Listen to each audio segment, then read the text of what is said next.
Before we begin, let's review some of the definitions to be able to understand this lesson better.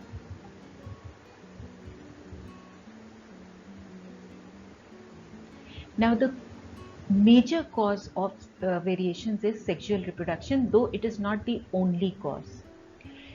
This has been exploited by humans for developing high-yielding variety of plants and animals.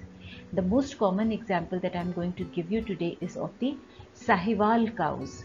These are from wild cows by artificial selection and domestication.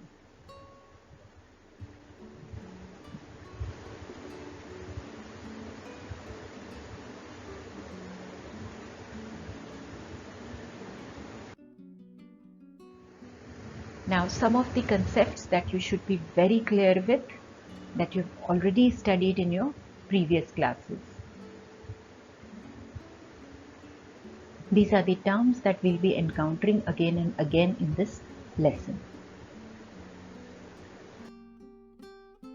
Let's begin with Mendel's experiment. These were the experiments which formed the basis of genetics as a branch of biology. The key feature of these experiments were hybridization experiments conducted on the garden pea or Pisum sativum. This had 14 chromosomes, or we can say 7 pairs of chromosomes. The duration of this experiment was 7 years, 1856 to 1863. But for the next 34 years, Mendel's work, his results remained unrecognized, and they were rediscovered by 3 scientists, Derice, Correns and Schermack, somewhere around 1900. The procedure that was used by Mendel was artificial or cross-pollination. He used true breeding plants.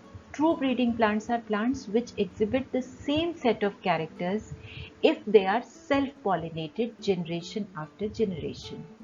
That is, there is no intermixing of characters. The same character is present there in pure form. He selected 14 true breeding plants which were similar in all characters that he was studying, except one character that was his focus for that particular experiment. Now, this is how he did the experiment. The first step was that he removed the stamen of the plant which he had selected to be the female parent. This process is known as emasculation. Stamen was removed because he did not want this plant to self-pollinate. Now, after this, he covered this plant with a bag so that no random pollen should come and pollinate this plant. Then he selected a male plant, the pollen of which he sprinkled on the selected female plant at the appropriate time. Pollination done, there will be seed formation. He harvested the seed and then obtained the first generation offsprings. Now, there were some reasons why Mendel's experiments were successful. Let's see what were these.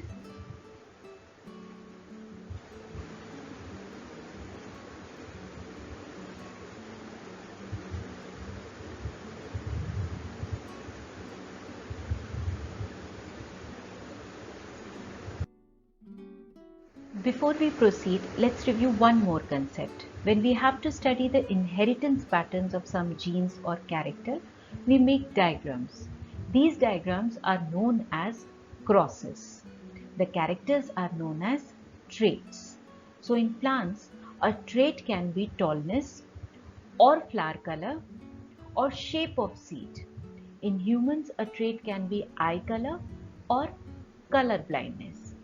Now, in these crosses, the alleles that control these traits are represented by single alphabet.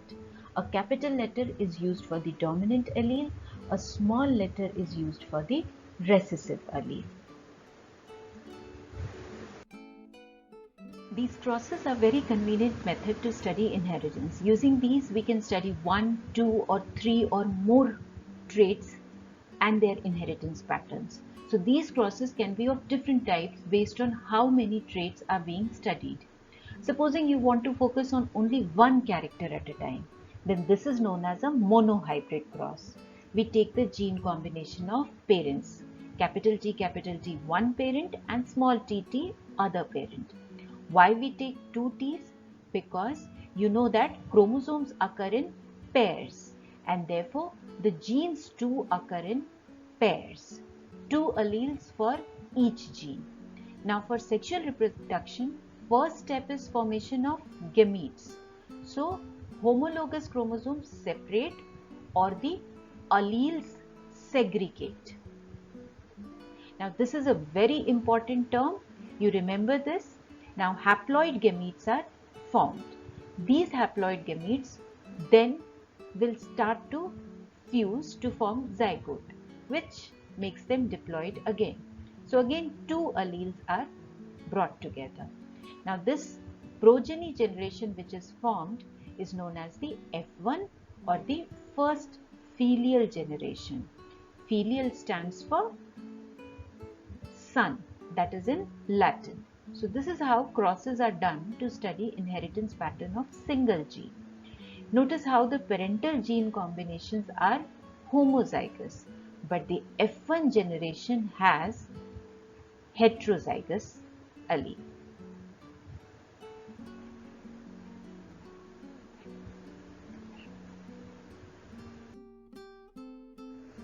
Similarly, if we want to study two traits simultaneously, we call it dihybrid cross.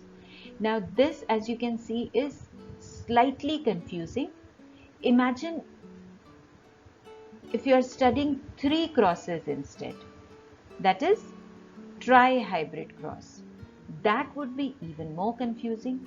So our scientists found an easy way to handle this.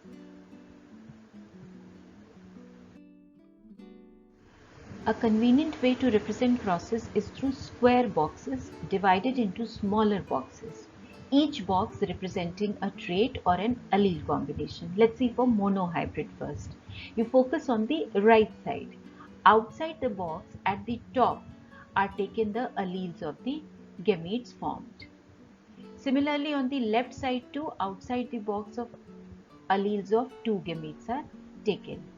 Now all you have to do is match the gamete on the left side with the one on top and write the gene combinations in the corresponding boxes.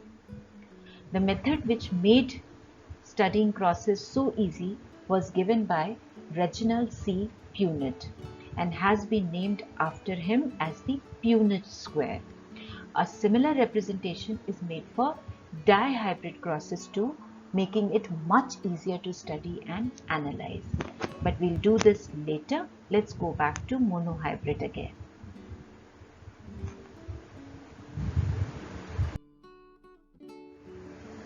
When we cross a homozygous tall with a homozygous dwarf, we get a heterozygous in F1 generation.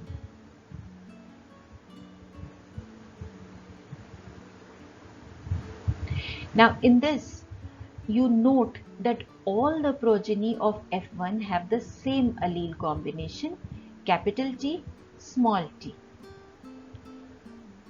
And since capital T, let's say tallness is dominant, so dwarfness by small t gets hidden. And so all progeny appear tall. We can say that when organisms homozygous for a trait are crossed, or when true breeding ones are crossed and you don't know which of the trait is dominant, you can just see which trait is seen in F1 and that trait will be dominant. This was Mendel's first law. He said that characters are controlled by discrete units. We now know them as genes. Mendel called them factors. Factors always occur in pairs. You know the genes also occur in pairs. If the factors in a pair are not alike, one of them is dominant and the other is recessive. This is why when you cross a homozygous dominant with a homozygous recessive, only one character is seen in F1, and the character which is seen in F1 is the dominant trait.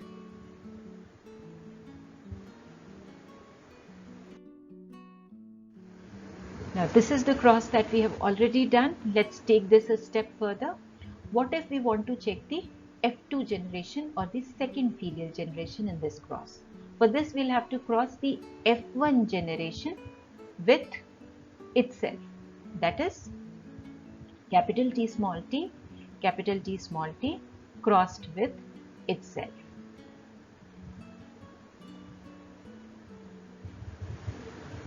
Now two types of gametes will be formed from both. Let's draw a Punnett square to see the F2 progenies. We'll write the gametes here and here. Now let's start making the combinations. Similarly, the other combinations can be made.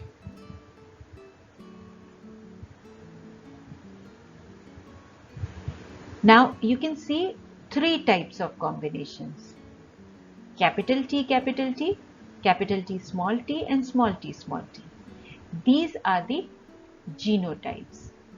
If you take the ratios, one organism is with capital T out of 4, 2 out of 4 are with capital T small t, and 1 out of 4 is with small t small t.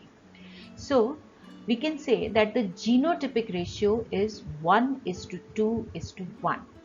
That is, out of 100, 25 will be capital T, 50 will be capital T small t, and another 25 will be small t small t. Now this is the genotype or the type of alleles present. Let's see the phenotypes. These will be tall. Capital T will appear tall. Capital T small t will also appear tall because it has one dominant gene saying that the plant should be tall. And then small t will be dwarf. Now you can see that 3 out of 4 are tall, that is showing the dominant trait, and 1 is showing the recessive trait. So the phenotypic ratio of F2 generation is 3:1. So if you cross a homozygous tall with a homozygous dwarf in the F1 generation, all the organisms, all the plants will be tall, that is they will show the dominant trait. In the F2 generation, they will show the tall and the dwarf, that is the dominant and the recessive trait, in the ratio 3:1.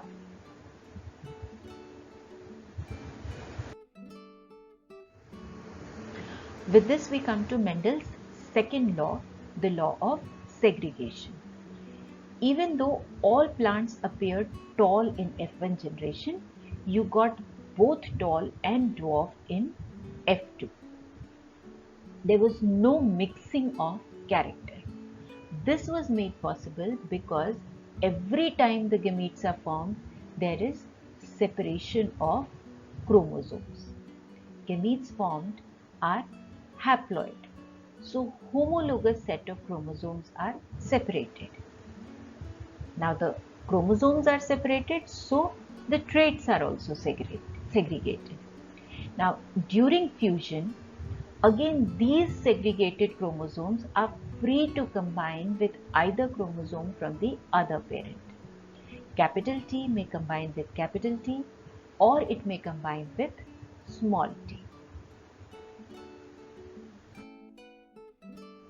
With this we come to the end of the session. These are your questions for practice.